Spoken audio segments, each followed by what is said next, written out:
বাজারের দিকে এলাম।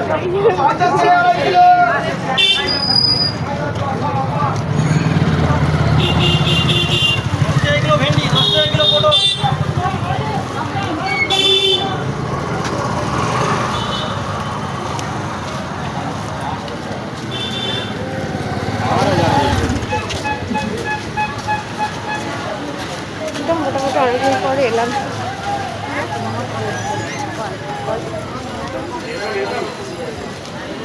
আজকে 10 টাকা এগুলো 5 টাকা করে 10 টাকা এগুলো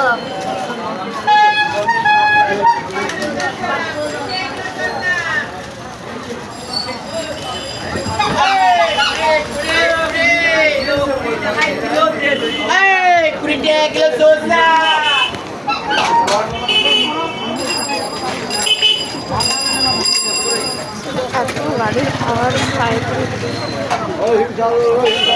সাইকেলের বেলের আওয়াজ।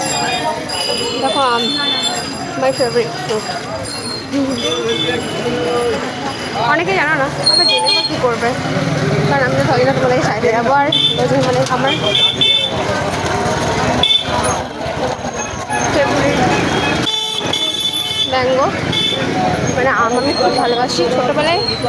ছোটোবেলা থেকে আম ভালোবাসি। তার কারণ হলো আমাদের বাড়িতে 3টে আম গাছ ছিল, ঠিক আছে? 3টে আম গাছ ছিল।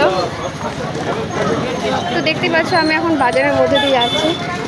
তো 3টে আম গাছ ছিল, তার মধ্যে ছিল একটা হলো মিষ্টি আম গাছ, আর একটা হলো যে একটু টক মানে ভালোই টক। কাঁচা অবস্থাতেই এত টক যে কাঁচা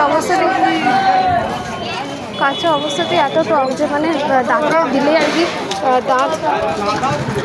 দাঁতে টোকে যাবে, এতটাই টক। তো যে মিষ্টি আম গাছটা ছিল না, সেই মিষ্টি আম গাছটা মনে হয় গোড়া থেকেই মিষ্টি, কারণ ওই গাছটাতে পোকা লেগেছিলো। তো আর ওই আম গাছটার পাশেই ছিল একটা নারকেল গাছ, ঠিক আছে? নারকেল গাছটা ছিল না, মানে বেঁকানো ছিল। পরে অবশ্য এখন ওগুলো কেটে দেওয়া হয়, তার কারণ আবার নতুন করে ঘর বাড়ি করা হয়। মানে আমাদের বাড়িতে মোটামুটি সব গাছই ছিল।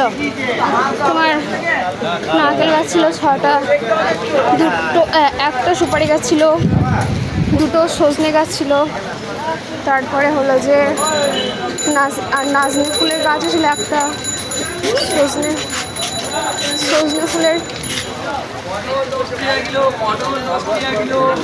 ফুলের গাছও ছিল 2টো, মানে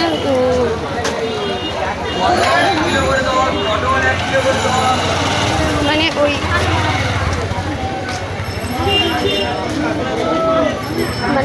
সজনে ফুলের গাছটা তো এই কোন সময় ডাটা বা ফুল হয় সেটা তুমি ভালো করে জানো, শীতকালের দিকে, মেবি শীত বা বসন্তকালের দিকে হয়।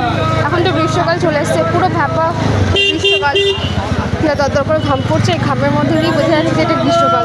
মানে এখনই ভুলে গেছিলাম যে এই কালটা অ্যাকচুয়ালি গ্রীষ্মকাল বা গ্রীষ্ম ঋতু, ঠিক আছে? সেটা ভুলে গেছিলাম। এটা তো এখানেও গাছ।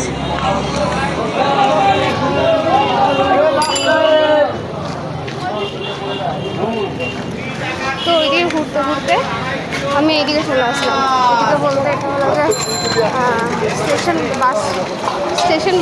স্টেশন বাজার অ্যাকচুয়ালি, মানে এদিকেও আর কি বাজারে বসে চুরি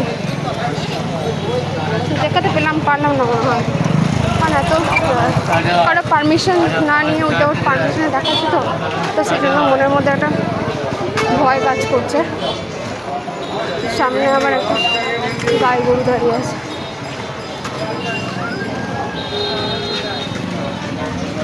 সামনে আবার একটা গাই গরু দাঁড়িয়ে আছে, বেচারা গরুটা।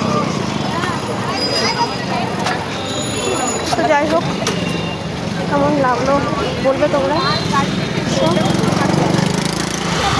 Bye bye.